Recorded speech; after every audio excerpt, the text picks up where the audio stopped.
आज जमुना महारानी के आंचल में अनेक प्रकार के जितने भी तपस्वी जो हमारे गुरुजन, मैं उनका पूरा तो नहीं जानता, मरे जानता हूं कि 11 वर्ष से ऊपर एक जमुना तट पे किनारे पे जमुना अखाड़े के अनेक महात्मा तपस्या करते चले आए। और सन 50 के पहले यहाँ वीर गिरि जी महाराज की नियुक्ति हुई थी और लंबा समय तक वो यहाँ पे तमाम चीजें और तमाम चीजों का अनुभव और तमाम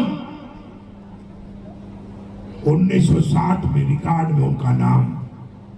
अनेक प्रकार का। उसके बाद हमारे जीवन में कुछ उन समाधि पुस्तकों का जो कृपा थी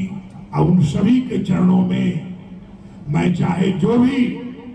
यहाँ पे सूक्ष्म रूप से निश्चित वो समस्त समाधियां हमारे इस कार्यक्रम में, क्योंकि हनुमान जी महाराज ऐसे जहां जमुना अखाड़े की पहली शिक्षा के बाद हनुमान जी के बारे में बताया जाता है कि प्राचीन बड़ा हनुमान घाट जहां जमुना अखाड़े का मुख्यालय है, उसका पता क्या है? श्री पंच जमुना अखाड़ा, और घाट क्या है? प्राचीन हनुमान घाट। क्योंकि वहां लगभग 250 से लेके 3000 वर्ष पहले हनुमान जी की एक बहती हुई मूर्ति आई थी काशी नरेश के द्वारा, और तमाम राजा महाराजा मैसूर के और अनेक प्रकार ऐतिहासिक वो हनुमान जी का है। इसलिए हनुमान जी के चरणों में नमन तो हम लोग ये है कि जब शिष्य बनते हैं उसी टाइम हनुमान जी महाराज को मत्था टेकने के बाद ही, उनका चरण स्पर्श करने के बाद ही जमुना अखाड़ा मुख्यालय से देश भर में प्रचार प्रसार के लिए संस्कृत का मतलब जो है देश में भ्रमण करते हैं। 3 समाधियों में चरण स्पर्श करते हुए, और चाहे वो श्री महाराज वीर गिरि जी महाराज थे, श्री महाराज ऋषि गिरि जी महाराज थे, श्री नयन गोदावरी गिरि जी महाराज थे, या स्वरूप गिरि जी महाराज थे, जितने भी हमारे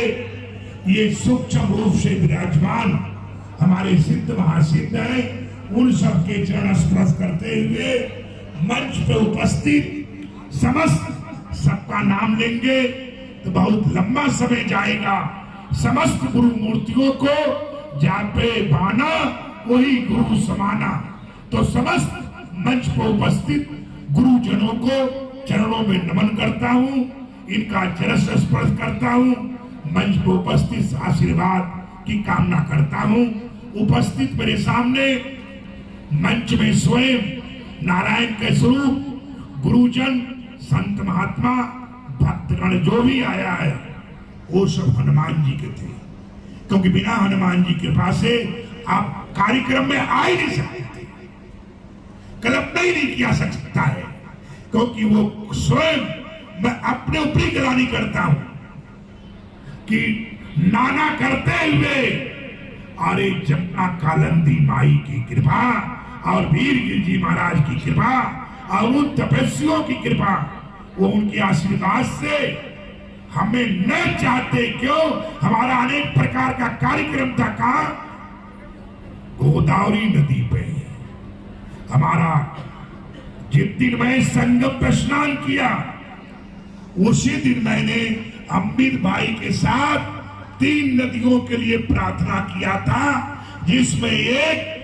मैंने कहा कि आपसे मेरी अपेक्षा दीक्षा में है, मेरी कब गोता मारते हुए कि मेरी इच्छा है कि प्रयागराज में बहुत कुछ जो हमारी कामना थी, 17 में भारद्वाज लोपी माता, अनेक वहां के जो 350 मंदिरों का था, उत्तर प्रदेश में जो मंदिर थे उसमें यह था कि मैंने कहा पहले मुलायम सिंह के टाइम दरगाहों पे काम होता था, इमामबाड़े में 40 लाख रुपया नहीं 40 करोड़ रुपया जब तक उनकी सरकार थी लगाई गई। कहा? इमामाबाद में। और अनेक प्रकार जो कब्र है ताजमहल का, उसमें खरबों रुपए खर्च हो रहे हैं। इसका कारण क्या है? तो बोले ये इतिहास है, इसकी वर्तमान सरकार अच्छा करती है। तो मैंने कहा जो मंदिर है ये भी सैकड़ों साल पुराने, चाहे वो भारद्वाज के हो, चाहे दुर्वासा ऋषि को, चाहे माता लोपी माता हो, कल्याणी माता हो, उसी टाइम सरकार उत्तर प्रदेश में और तमाम होने के बाद मंत्रिमंडल में पास हुआ कि प्रत्येक जो ब्लॉक लेवल पे, गांव लेवल पे या ब्लॉक लेवल से तहसील लेवल पे, जिला लेवल पे सभी जगह मंदिरों को देखकर चिन्हित करके जो आने वाले भक्तगण हैं उनके लिए मूलभूत सुविधा, चाहे लैट्रिन का हो, पानी का हो, रोड का हो, बिजली का है, अनेक प्रकार से उन्हें समस्त मंदिरों को तीर्थ का दर्जा दिया जाएगा।